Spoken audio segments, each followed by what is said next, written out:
All right, we're back. It's the Darrin Horn Show, a little summer podcast edition. We don't have the TV version going anymore. We're in the offseason now, but we said it's been a wild offseason, as they always are now in the current landscape of college basketball. You have a new roster nearly in place, so we wanted to take some time and talk about what's been going on for the last few months here. It's always a good time to talk Norse basketball, right? Always. For the junkies out there, man, got to get the word out. Absolutely. So I think everyone realizes at this point NIL has changed the landscape. It's a new era of college basketball. It has been for the last few years. But I think for NKU fans, maybe you've been hidden from this or saved from it because NKU really hasn't had as many players leaving as a lot of other schools have had across the country. It's not an NKU thing. It's not a local thing. It's a national college basketball thing. It's much more like almost like the European pro model where every year now, teams are trying to find a new roster and put it together year to year. And so this year, that was more of the case for you guys, wasn't it? Yeah, as you said, Rick, we've been really fortunate, right, where we haven't had a lot of turnover and been able to keep some guys, which has been great. And this is the first time we've been impacted in the same way. And it's largely NIL, but as you know, a big part of it, too, is what comes with them being able to transfer. Right. Even with NIL in place, if you couldn't transfer and play right away, you wouldn't see near as much movement as we're seeing. And so we kind of had the triple whammy this year that exists in college basketball now, where you got some guys that just can't come back. Josh Dilling, Trey Robinson, they've exhausted all of their eligibility. Guys that want to move up, for maybe a bigger league, a greater payday, like Kiana Tijere. And then some guys that were just looking for a bigger role, right? A guaranteed role of being able to play more minutes and shoot more shots and all of that stuff, like a Randall Pettis or a Jeremiah Israel. And so when that all happens at the same time, you're going to have a lot of spots open. And as you said, we've been really blessed that hasn't happened to us. But now this season, we're in the same boat that almost everybody in college basketball is, where we're replacing 9 guys and have almost a completely new roster. I think 10 years ago, maybe you would have looked at it and say, 10 new guys, like what's going on here? Is something wrong? But it's like panic. Yeah, and now it's like that's not the case. Even for these players, they understand that they need to look out for what's their best fit, what's the best opportunity right Absolutely. now. It's such a year-to-year transient sport now that it's not hard feelings. It's not you're terrible, you can't play here, or any of those things. It's just everyone's kind of trying to figure out where they fit in the sport in a more year-to-year style, right? Yeah, no, it really is. And and I think that's hard for fans, right? I think one of the great things about college basketball, especially at a place like ours, where Norse Nation is so passionate, their support means everything to us. We've got the best fans in our league in the country, if you ask me. And I think that, part of that is seeing these guys come in and watch them develop and grow, not only as players, but as people, right, through the experience. And unfortunately, that's just not going to be the case as much. That said, Rick, that we want to continue to try to build it as much as possible with young guys or multi-year guys, even in a transfer situation, as we can. And fortunately, we're able to do that still with a handful of guys this year. And part of the reason for that is you guys have always, one of the advantages you have held in this conference has been player development. You have seen guys come in and get better. So that's not something you're looking to leave on the table. You want to bring guys in and make them better players, and hopefully they stick around at that point. But it's not going to be every single guy that you recruit. No, it's just, again, it's changed, but we still want as many of those guys as possible. And, like we talked about before we got on air, we still return 2 starters in Dan Goretzka and LJ Wells that at their position are probably as good as anybody in our league, right? And a big part of that is their development. LJ Wells is going to be a 4th-year guy in our program. And I hope to some extent what comes out of this change and how rosters are built is that when a Dan Goretzka, who would have been a pretty high-dollar guy on the market based on how he played late in the year, when LJ Wells, who would have been a high-dollar guy because of his size and production, comes back, that's appreciated, and they're showing the love, so to speak, right, from our fans, because those guys do make a huge difference. Yeah, it's really becoming a unique thing to stick around, but also it's becoming even more fun to see those guys stick around and succeed because it is more of a rarity. Now, let's start right there. You mentioned LJ Wells, Dan Goretzka, 2 of the 4 returners you will have this upcoming season, and 2 guys that started last season. Take me through, LJ is a guy who's been around for a while with you guys now.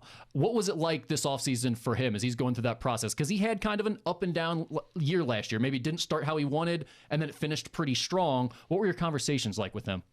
LJ was a guy that, in terms of conversationally about his future, he never wavered on he wanted to be back, period. I think he feels like there's still some development left for him to do here. That there's still something for him to prove.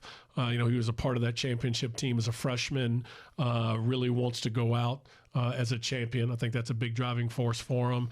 And I think he feels like, he's a guy that understands he's had some inconsistencies and some up and downs and really wants to accept the challenge of taking that step of being a guy that can be counted on in a major way every single night, not only for his own production, but maybe in impacting the team and the program on a nightly basis with his leadership and his presence. And so really excited, not only the fact that he's back, but the mindset that LJ Wells is coming back with, and had a tremendous spring in the weight room and on the court. Went out and worked out with, renowned NBA trainer Phil Beckner a few weeks ago. I get a text from Phil that says, "Hey man, your guys are winners. They're workers." So I think it's really starting to click for LJ from a maturity standpoint of the step that he can take and needs to take, and the work and sacrifice that's going to go into it, and the leadership component that comes with it. And like we've talked about before, some other good players that stuck around, like Marquez Warwick. I don't think his mom, Kim Cronk, was letting him go anywhere. She's a big Norse faithful, and really appreciate her support, and so excited to have LJ back. And looking at it through that prism, LJ could really be an important player for this program, and it could be really cool for him because you've had this tradition of guys passing down that championship tradition of, hey, this is what we do here. It means a lot to win championships. That's what we compete for. Well, he's now the kind of guy left in the program that knows what that's like. If he was able to help lead you guys to a championship this year, or at least keep those guys in that mindset and really achieve great things, that's an important piece for your roster. No, it really is, right? It's huge to have a guy like him that has been through it and been at that level and understands. Nobody was more disappointed than LJ, that we weren't back into Indy, for the 6th consecutive year, chasing a championship in the Horizon League tournament, because that's all he'd known as a player here, right? And so I think a guy that understands that and wants to do it again and be a part of leading others to do it is a great foundation to start with as you look to a season where you are going to have 9 new guys on the roster. And then you mentioned Dan Goretzka, and we have 2 parts to Dan Goretzka's story. We have the Dan Goretzka story, which is, I think, who he was for a lot of last season, a guy who was trying to find his way and make his mark here at the Horizon League level. And then we got Danny G, who found his way at the end of the season. Agent Zero. Yeah, Agent Zero. Took on a whole new mindset, personality. We had seen flashes of his ability to play the way he did towards the end of the season, all the way back to the preseason. And it just didn't quite click for him early on. But boy, once it did, he really became an impact player. And then you get to the offseason, and I think fans saw him jump in the portal there for a couple days and maybe got nervous, but he recommitted to the Norse, and he's back for next year. What was that whole process like for you guys? One of the really cool things about Dan's process, Rick, was that he was a guy like LJ, basically came to us and was like, I'm good. I'm back. We got work left to do here. And that was kind of the end of it. And then somewhere along the way, it shifted a little bit, and he kind of frantically put his name in the portal. And I think a big part of that is an example of what you see going on in college basketball now, because I think oftentimes these guys think they have to do that, right? And there's a reason for it. And we just sat down and visited and had a conversation. And again, my approach is a little unique. I'm here for the guys. First conversation we have in the postseason is, if you're chasing the most money, you probably need to leave. All right, we're going to be really competitive in our league now. We want to do right by you, but if it's the absolute most money, that's going to be hard, right? When with the numbers that you're hearing at the Power 4 level now. If it's about anything else, let's sit down and talk about what it is. Dan immediately said, "It's not about the money for me, Coach. I'm not chasing that. I want to be where I have the best chance to develop and be put in the best position possible to be a pro at the highest level I can this time next year." I said, all right, well, let's sit down and talk about that and see what that looks like. And then when he started weighing all the options, and saw how he developed during the year and how he was playing at the end of the year, building on that and being a guy that's chasing first team all league, possibly player of the year, seemed like a better route and option for him to put himself in a great position for his future long term than to go somewhere and start all over, roll the dice, be a 2,000-point scorer and maybe be a ninth man off the bench, 8 to 10 minute a game guy, somewhere else like we've seen happen. And so, I give him a ton of credit for processing it the right way and for the right reasons. And again, I think a big part of it is he felt the love of Norse Nation at the end of the year when he played so well, right? And feels like there's more to be done to give back to our great fans and playing in Truist Arena in front of the home crowd. The NKU fan side of me is really happy he's back because I think he's going to be a great player for the Norse. The basketball fan side of me is really happy that he opted to stay here because I would hate to see him start over again. I want to see him hit the ground running and play a full year the way he ended last season because it seems like there's a lot of potential that's still there. There's no question. And give Dan credit, and it all goes to him. He struggled early on. We all wanted to hand him the basketball and let him be our point guard as we had with Michael Bradley, as we had with Xavier Rhodes, and they had growing pains as well. But Dan's were a little greater given the circumstances. But to his credit, continued to work, continued to take coaching, continued to put in the extra time, and was willing to focus on a couple things that helped him narrow his game down, and then kind of helped remove some clutter, I think, from his game and his mind and approach, and then let his talent take over, which is extreme. And Rick, if you take the numbers from his last 10 games, not only in total production, but in efficiency, and add to it how he grew as a defender, including a game-winning steal or game-sealing steal at Fort Wayne late in the year when we were on that run of winning, 8 out of 10 or whatever it was. You're talking about a guy that's got a really high ceiling and loves to get in the gym and work. And so if we can continue to build on that approach, I think you're talking about a guy that's going to continue to take real strides and be a major, major impact for our team and program.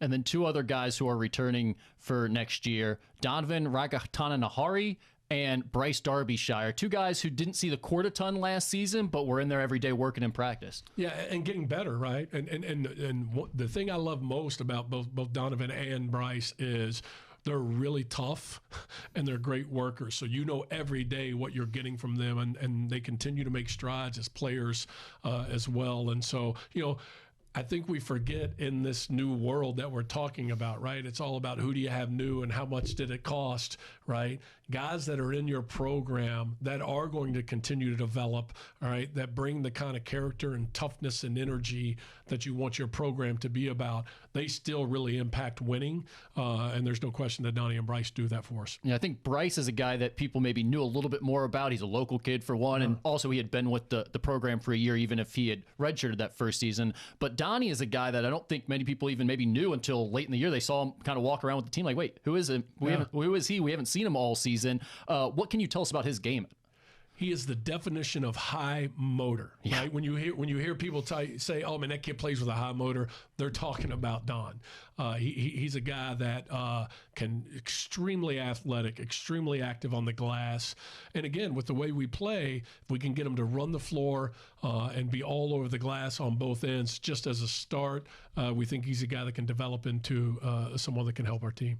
So you have the four returners that we just talked about, and then I'll go with the freshmen next because the transfer portal is kind of its own new thing late in the spring where it's like it happens so quickly. The freshmen we actually know a little bit more about sometimes, and that's the case this year because you have a nice crop of freshmen that people were excited about as they committed to the Norse. Starting with JJ Apathjeng, what can you tell us about JJ? JJ's a guy, as you said, Rick, we forget about these freshmen, right? And we feel like the two freshmen we have coming in are as talented as any freshman we've signed since we've been here. In that group with a Marquez Warwick and a Sam Vinson, I don't want to put that on them. You're talking about two Norse greats.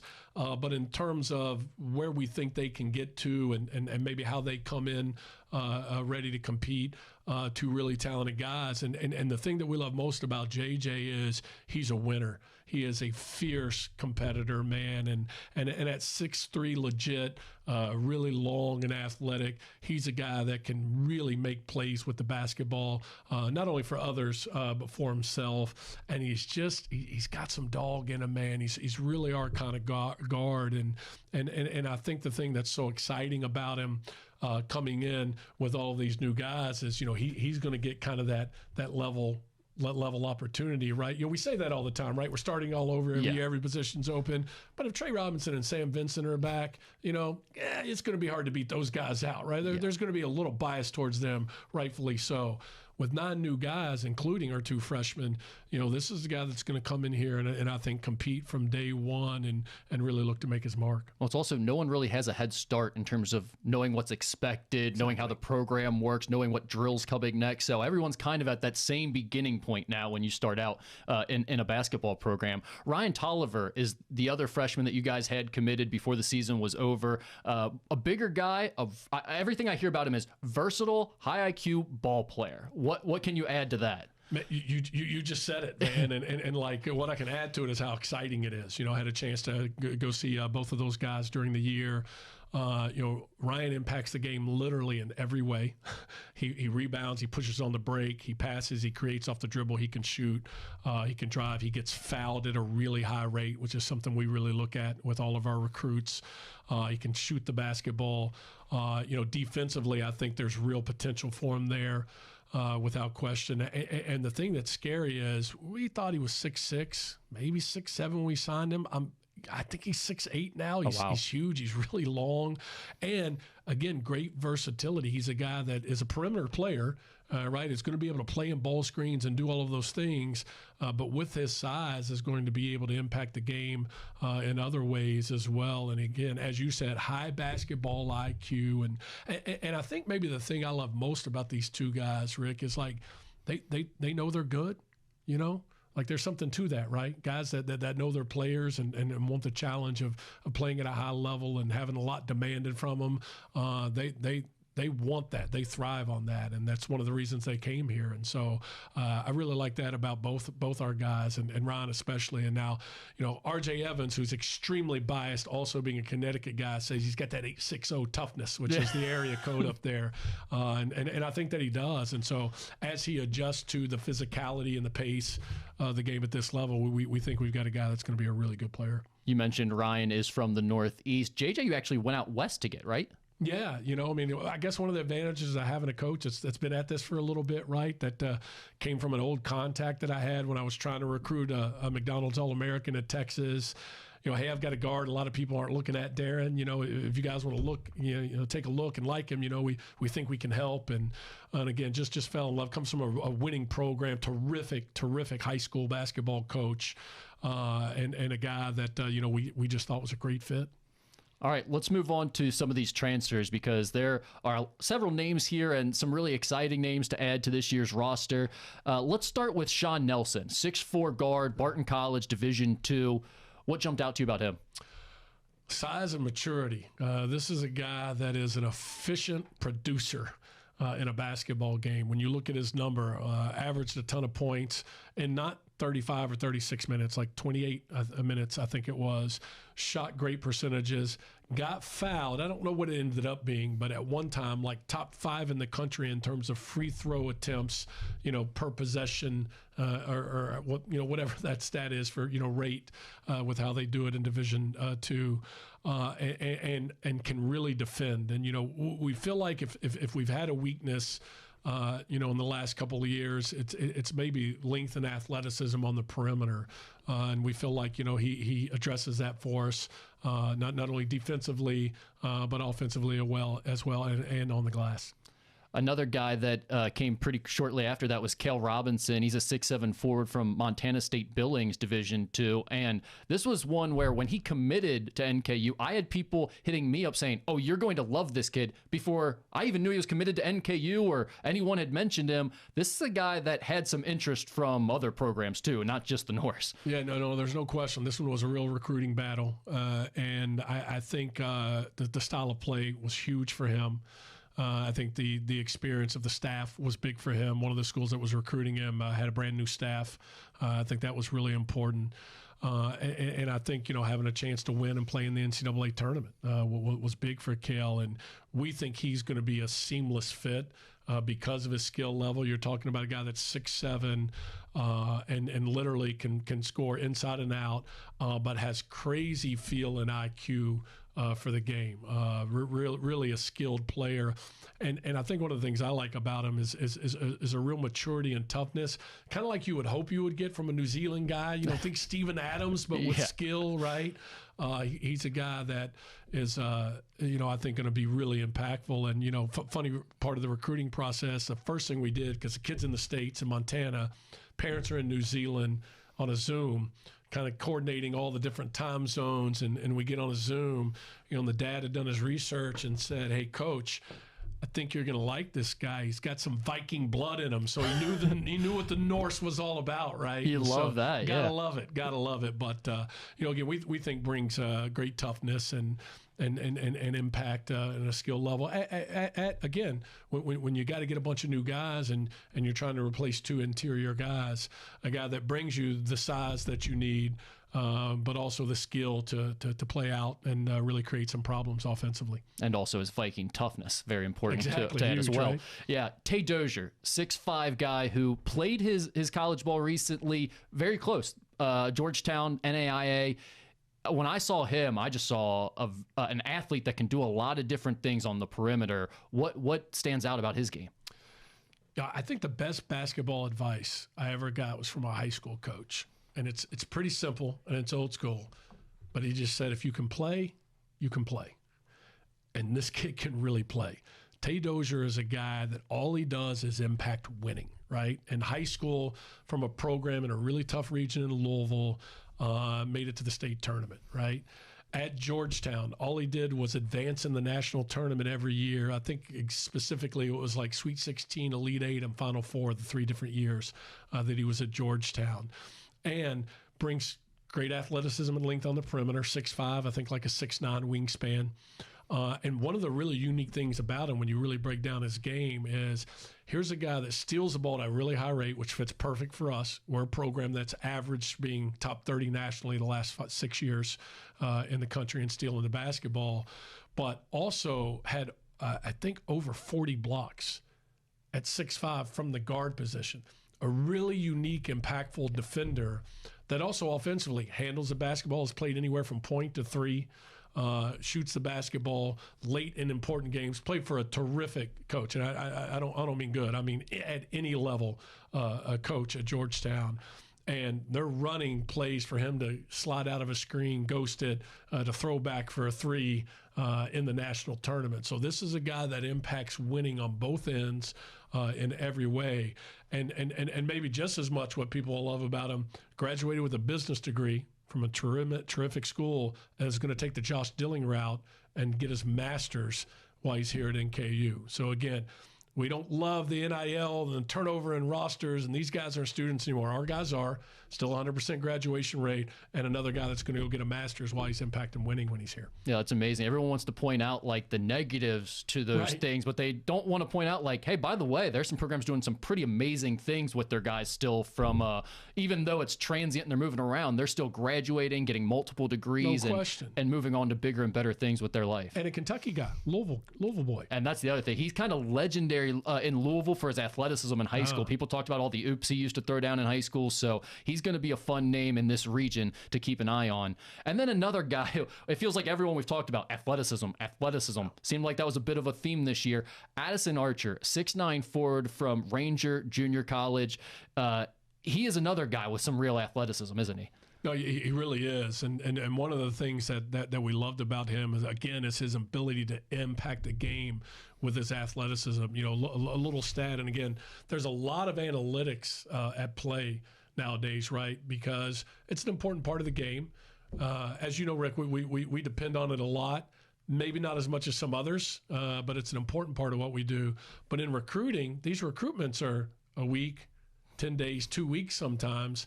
And all you have to go off of is some video and some of the analytics. And so for a guy, just for reference, Chris Brandon was a top 10 rebounder in college basketball in his time here, right? His rebounding rate was a rebound about every 3.1 minutes. Addison Archer's rebounding rate this past season at Ranger College was 3.8. So you're talking about a guy that's highly productive when he's in there. And we really love his upside. We talked about the development, right? This is a guy that's going to have at least 2, maybe 3 years. And we think he's going to keep getting better and better. He's got to develop some physically, a little light in the backside, but runs the floor tremendously, grabs the ball at a really high rate. And again, study the stats closely. This is a guy, do we need him coming in, shooting pick and pop threes right away? Maybe not. Can he make one? Yeah. And if you look at the stats closely, didn't get fouled a lot because he's got to get stronger and needs to learn to do that. But in the free throws that he took this year, shot 83% from the foul line. So you're talking about a guy that's got some touch and some real upside there with some skill development. The rebounding point, if we can sidetrack for just a second, I've always heard that rebounding as a skill translates as well or better than any other skill through different levels of basketball. Like if you rebound as a high schooler, you're probably going to rebound all the way up to the pros if that's where your career takes you. Is that what you found too? Is it easy to see, hey, if that guy can rebound, he's probably going to rebound well for us too? No question. I think that and stealing the basketball. I think that there's something to those two things where the old school guys would tell you, I have a nose for the ball, right? Yeah. Like, I just think there's something to that, if you grab the ball, you grab the ball. If you steal the ball, you steal the ball. And if you go through all of these guys that we've signed in the transfer season, almost all of them impact the game in those two areas at a pretty high rate because we think both of those are so important to us, not only with the way we play, but in continuing to get better. A couple more names still to get to here. Donovan O'Day is a 6'2 guard out of Cal State Fullerton, the Big West in Division I. He actually led them in scoring last season. Now, he just recently committed a few days before us recording this. Tell me a little bit about how that took shape. Well, a guy that was a double-digit scorer, right, as you said, in a quality conference in Division I basketball and brings us extreme athleticism. I mean, like neck on the rim type athleticism, in transition, gets fouled a ton. And one of the things we really liked about him, his overall three-point shooting numbers are not great. But again, if you dig in, and as you know, Rick, you talked about the development piece, right? Xavier Rhodes, not a great three-point shooter when we got him. Shot 40% on low attempts because some of shooting is not can you make them or not make them. Some of shooting is do you know when to take them? When you take them, do you take them the right way? He was asked to do a lot. Donovan O'Day was at Cal State Fullerton this year. So he got forced into quite a few tough shots, especially off the bounce from three. Not going to have to do as much of that here. And if you dig in, 38% on straight catch and shoots. That tells me this guy can shoot the basketball at a much higher clip, all right, than maybe his overall percentage suggests. So double-digit scorer, we think going to be a much better shooter when you break it down that way with the development that we'll put into him, and gets fouled at a high rate and brings tremendous athleticism defensively and on the offensive glass and driving the basketball. And again, we think a guy that can really impact us in a major way. And then there's another name here who I guess he's do you look at him as transfer or freshman, Ethan Elliott, the Australian guard that just committed recently. What is he?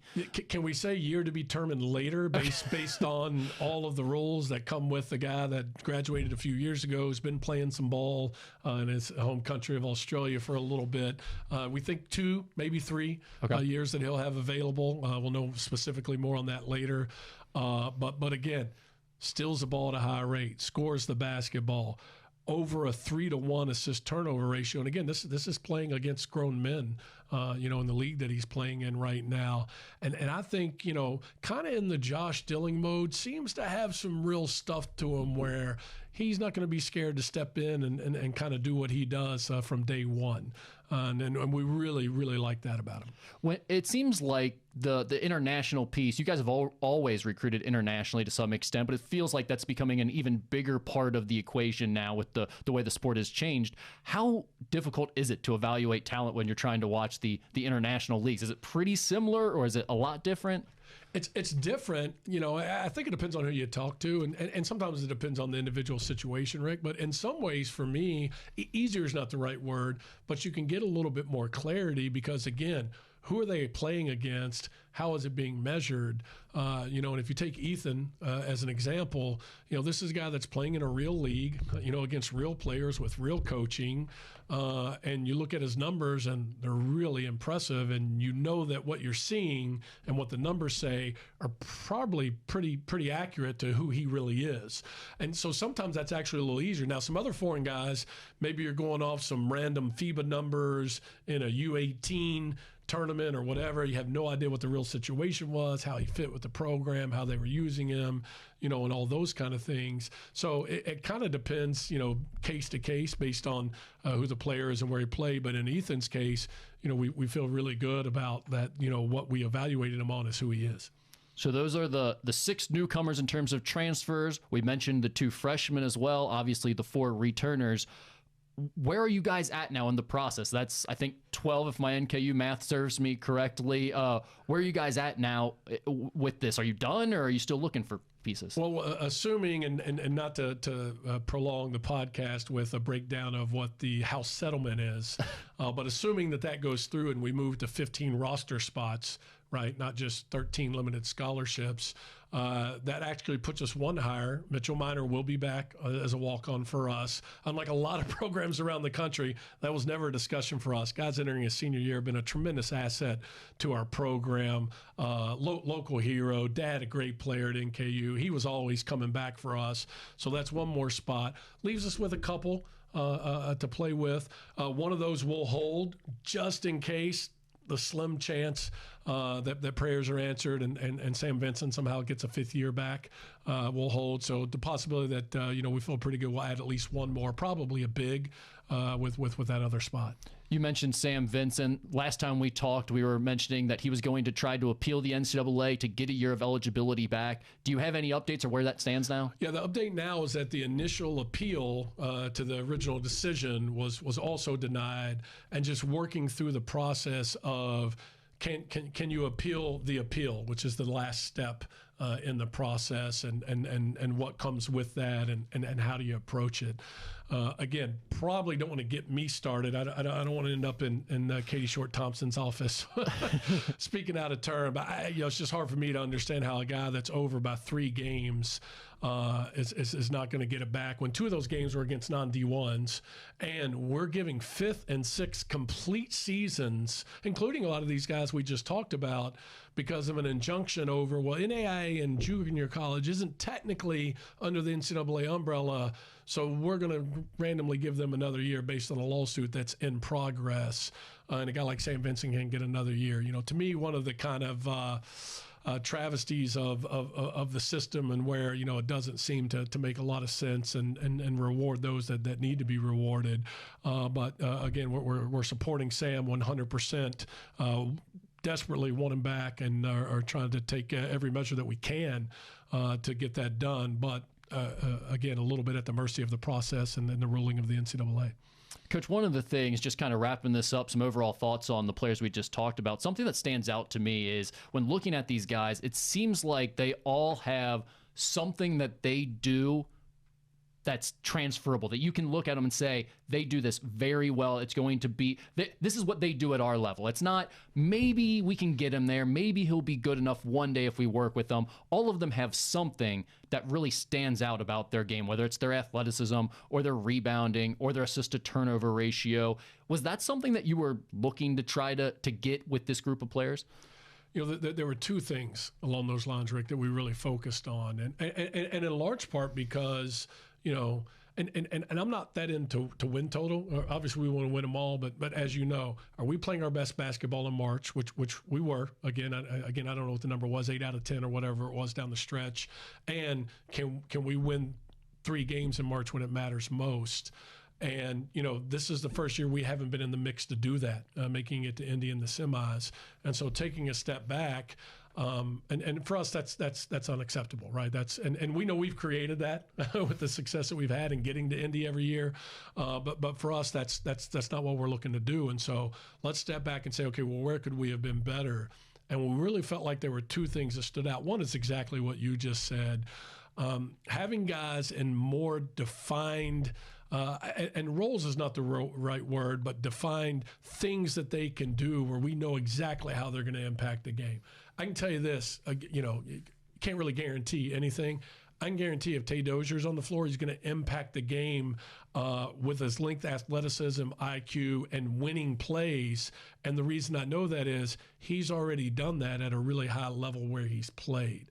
Could it not be as much or be a little different? Possibly. But we know he can do that and will do that, for example. And so being much more intentional in that so we don't get guys where we feel like there's a lot of up and down on some things that are really important, which was something we struggled with last year, right? Quite honestly, consistently as a team because of inconsistency from individuals. So much more purposeful in that, right? Addison Archer got some areas he's got to get better at. We feel really good he's going to grab the ball with whatever minutes that he's in because he's done that at a really high rate already. Even a lower rate than he does is going to be a really good rate. So much more intentional with that. And then I think the second thing, quite honestly, is just a maturity in their approach, right? A maturity in where they are as players and people, and have they played that way where they are. Sean Nelson's a great example of this.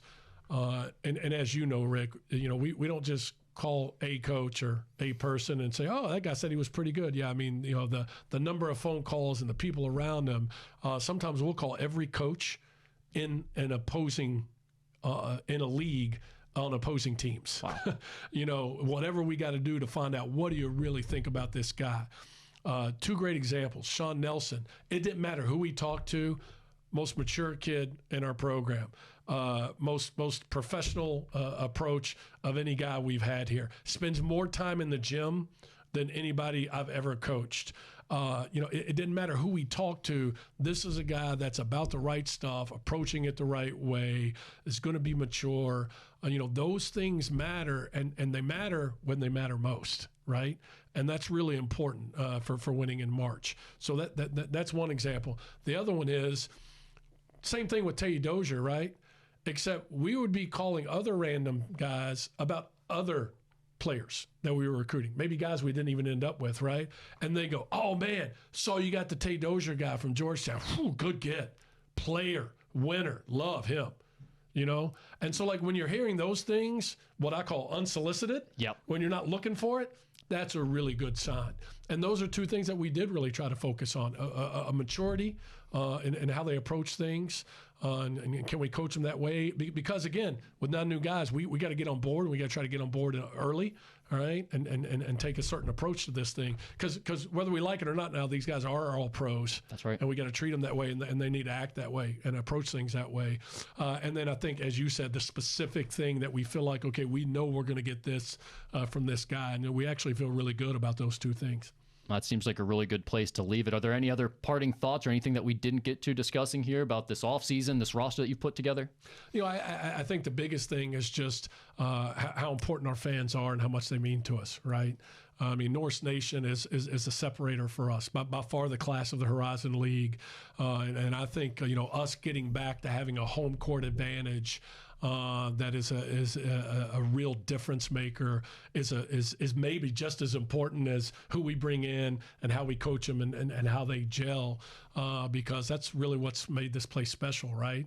It's the players, right, and the fans. It's not the coaches. We can come and go, but the players that we have and what they do on the court and this fan base we have that's special. I just think it means everything. And so we want to do as much as we can this summer and into the fall for them to get as much information and knowledge and even access to our guys so they can get familiar and get excited as well about what's coming forward. Well, it's why we're doing this show right here. There will be other opportunities coming up where the fans can get involved. They can reach out. They can be a bigger part of the program, and we encourage them to definitely take advantage of that. So this was awesome. It was great to break down the roster. It's been a lot of news. See them trickling out with tweets and Instagram updates and everything like that. I know the fans are getting excited to get back to workouts. You guys will start here second week of June, maybe? Yeah, around June 8th. Okay. Around June 8th, guys will come in. We'll do something to the house and get them all together. I'll probably smoke one of my briskets, Rick. I didn't get an invite last time, so maybe this year I'll be. You're coming with. Okay, all right. This year I'm in. This year you're locked in. So we'll feed them and get them together, and then start workouts and get in the weight room. You know, the weight room is a huge part of what we do in the summer and laying a foundation for these guys. Definitely. So we'll talk more about that next time we get together, and I'll tell you guys all how the brisket was. So, Coach, thanks for doing this. We really appreciate it. It's the Darrin Horn Show.